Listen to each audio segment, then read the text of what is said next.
les usages, ils sont extrêmement diversifiés et ça témoigne de la richesse de ce matériau que l'homme utilise depuis 10 000 années, qui l'ont accompagné tout au long de son développement et à mon avis, qui a encore de très beaux jours devant lui.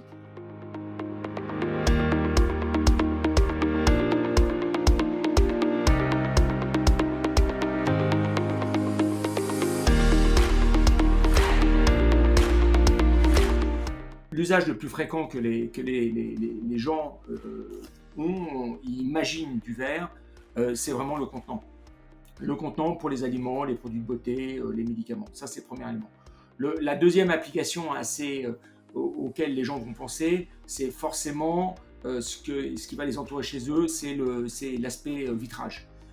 Et donc bâtiment. Le troisième élément auquel les gens vont penser assez facilement, c'est peut-être le produit pharmaceutique, puisqu'ils vont utiliser pour les ampoules, pour tous les sirops, ce genre de choses. Mais quelque part, c'est aussi un dérivé de la partie alimentaire.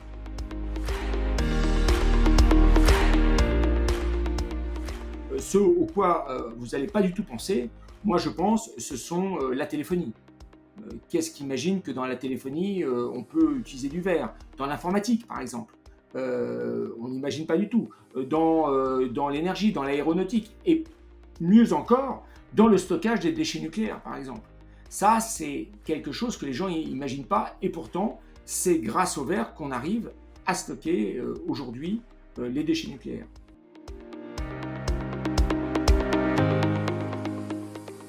D'un client à l'autre, les usages que l'on attend en fait du verre peuvent être différents. Puis si vous êtes un consommateur lambda aussi, ce qui m'arrive aussi lorsque je stocke des aliments dans mon frigo, eh bien j'ai là à disposition toute une série de contenants dans lesquels je vais pouvoir garder durablement mes produits. Si vous prenez dans le bâtiment par exemple, on va chercher le verre parce que celui-ci est à la fois un isolant thermique, un isolant phonique, et que ça c'est quelque chose de très appréciable quand vous construisez aujourd'hui un immeuble et que vous êtes en centre-ville qui est un peu bruyant.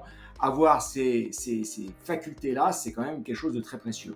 Si vous êtes dans la recherche médicale, eh bien vous allez apprécier le verre parce que vous pouvez l'utiliser comme éprouvette pour la recherche, vous pouvez stocker des médicaments.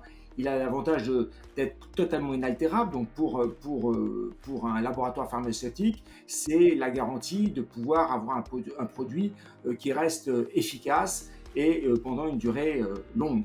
Si je reviens dans mon domaine qui est plus le mien, qui est le domaine de la décoration et de l'art de la table, eh bien, vous allez utiliser le verre à la fois pour l'usage boire, donc le contenant, mais également pour l'aspect brillance, pour l'aspect sonorité, pour l'aspect densité, donc la réfraction à la lumière qui va être très belle en règle générale. Donc vous voyez qu'on peut véritablement avoir des usages extrêmement différents. L'art de la table ne s'exprime pour sa partie verre, carafe et autres qu'à travers du verre. Bien sûr, vous avez d'autres applications dans d'autres matériaux, mais le plus commun, c'est avant tout le verre. Dans la décoration, aujourd'hui, les vases, les photophores, c'est quelque chose d'absolument présent partout. Dans la lumière, le verre, vous allez également le trouver, que ce soit dans des appliques murales, que ce soit dans des chandeliers, que ce soit dans des lampes à poser, des lampes nomades.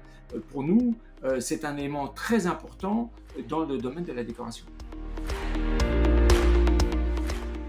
Vous avez la possibilité d'utiliser aujourd'hui d'autres matériaux. Mais honnêtement, si vous êtes capable de me citer un produit qui a les mêmes propriétés de conservation, de contenant, avec toutes les applications technologiques dont je vous ai parlé, et qui est dans le même temps est capable de se recycler à l'infini, à 100%, et qui de ce fait-là contribue à la protection de l'environnement et à la protection des réserves naturelles, eh bien je vous dis bravo, et surtout, donnez-moi l'adresse, j'y cours tout de suite.